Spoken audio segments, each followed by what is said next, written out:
Halo semuanya, kembali lagi sama saya Abdul Ghani. Di sini kita akan melakukan proses berikutnya ya untuk proses manufacturing itu. Di sini kita akan membahas terkait routing. Routing itu di mana kita itu membuat sebuah rute atau memetakan proses di mana barang kita tuh mulai dari masuk dari vendor barang mentah sampai akhirnya dapat menjadi finished good atau barang yang siap dipakai atau siap untuk dijual. Untuk kali ini, kita akan melakukan routing dengan ketentuan berikut ya. Karena kita di sini menggunakan konfigurasi 3 warehouse, yaitu incoming, work in progress, dan juga finished goods. Kita akan mencoba untuk mengaplikasikannya di Ludo ya. Mungkin kita dulu. Untuk pertama-tama kita harus melakukan konfigurasi agar proses routing dapat berjalan ya. Di sini kita dapat menekan button settings, lalu selanjutnya di inventory, lalu kita scroll ke bawah, itu di bagian multi-step routes. Di sini digunakan untuk supaya kita tuh bisa membuat route kita sendiri ya. Kalau ini misalnya nggak dicek, itu biasanya routes-nya udah by default pakai yang template dari Odoo. Oke, karena ini sudah saya checklist, kemudian kalau belum di save deh, tapi saya udah di save, maka selanjutnya kita bisa langsung ke modul inventory tentunya ya, untuk melakukan routing. Nah, routing di sini dapat kita lakukan dari setup details yang ada pada warehouse terlebih dahulu ya. Di sini kita dapat ke configuration dan juga ke warehouse. Dan di sini ada 3 warehouse, mungkin dari incoming dulu pertama ya. Di sini dapat kita lihat ada detailsnya sebagai berikut. Kita balik lagi untuk membaca ketentuannya. Kalau di warehouse itu hanya menerima barang sebagai input, melakukan pengecekan, dan akhirnya dapat dicatat sebagai stok. Untuk barang incoming atau menerima, itu bisa kita setting di bagian ya incoming shipments. Karena ini dia ada penerimaan, cek baru dicatat sebagai stok. Maka kita dapat memilih pilihan yang ketiga ya, yang receive goods in input, then quality, and then stock.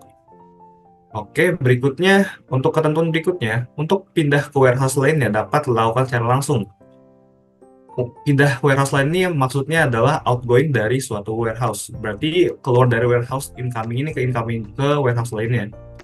Yaitu kita dapat atur di bagian outgoing shipment. Karena kita menentukan secara langsung dapat pindah, maka kita pilih untuk pilihan pertama saja. Berikutnya, resupply itu hanya bisa didapatkan dari proses pembelian.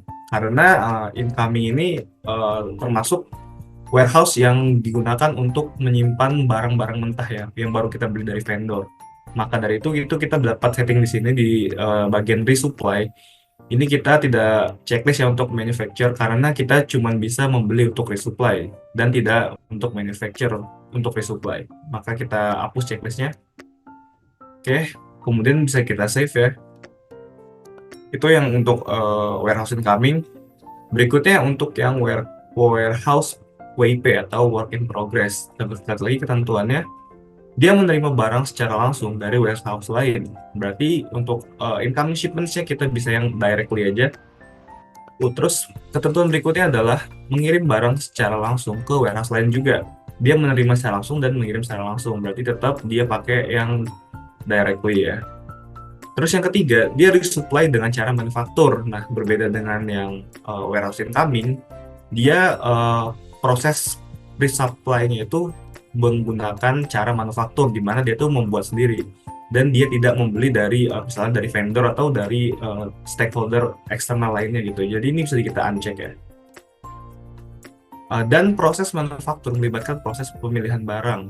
Karena di dalam proses manufaktur tuh kita perlu menentukan komponen-komponen apa yang ingin kita manufaktur ya, sesuai dengan eh, apa yang kita lakukan sebelumnya pada bill of materials dan juga manufacturing. Itu kayak perlu untuk menentukan komponen apa untuk membuat sesuatu gitu. Jadi ini kita pilih yang step kedua ya, pick components and then manufacture. Lalu kita dapat save. Dan yang terakhir adalah warehouse yang finished good ya. Di sini nih kita lihat lagi ketentuannya. Warehouse finished goods itu menerima barang secara langsung dari warehouse lain. Tetapi yang makin directly mengirim barang secara langsung ke warehouse lain juga. Tetap makin directly juga. Dan yang terakhir itu tidak dapat melakukan resupply karena merupakan penyimpanan akhir ya. Karena dia ini tidak bisa memproduksi barang untuk warehouse dia sendiri. Barang dari warehouse finished goods itu adalah barang operan dari si WIP ya. Jadi ini kita tidak perlu checklist untuk dua-duanya. Lalu dapat kita save ya. Oke, berikutnya untuk untuk melihat roots-nya lebih lengkap, lebih detail setelah kita melakukan melalui details di warehouse, kita dapat ke configuration, terus kita pilih routes. Di sini terlihat bahwa rules yang telah kita tentukan di dalam details ini dapat dilihat di sini ya, untuk summary-nya dari awal sampai kita ke selesai di warehouse finish goods. Kemudian untuk melihat secara lebih enak ya pakai graph gitu ya, misalnya kita dapat misalnya ke produk ya, terus kita pilih misalnya yang udah ada di akhir gitu, si mobil mainan tipe rendah ini. Lalu kita dapat ke bagian inventory, lalu kita bisa checklist misalnya dua-duanya by some manufacturer, dan kita view diagram buat melihat diagram atau grafiknya supaya lebih gampang gitu ya. Untuk warehouse-nya kita libatkan yaitu incoming juga, terus si work in progress, dan juga si finished goods. Ini my company, mungkin kita terus dulu kita overview untuk melihat. Tunggu loading sebentar.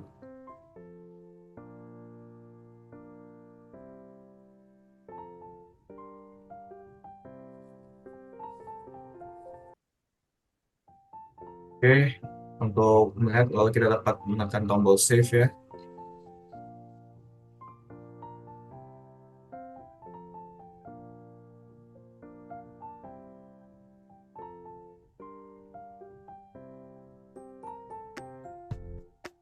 Oke, di sini dapat kita lihat secara diagram ya, atau pakai grafik lebih mudah ya. Misalnya dari barang dari partner atau vendor itu bisa masuk ke virtual location dulu sebelum akhirnya ke warehouse incoming bagian input. Lalu setelah barang itu masuk ke input, itu dia bisa melakukan di quality control dulu. Yang pertama tadi setelah masuk dia akan melakukan quality control, baru dia bakal dicatat sebagai stok ya akhirnya.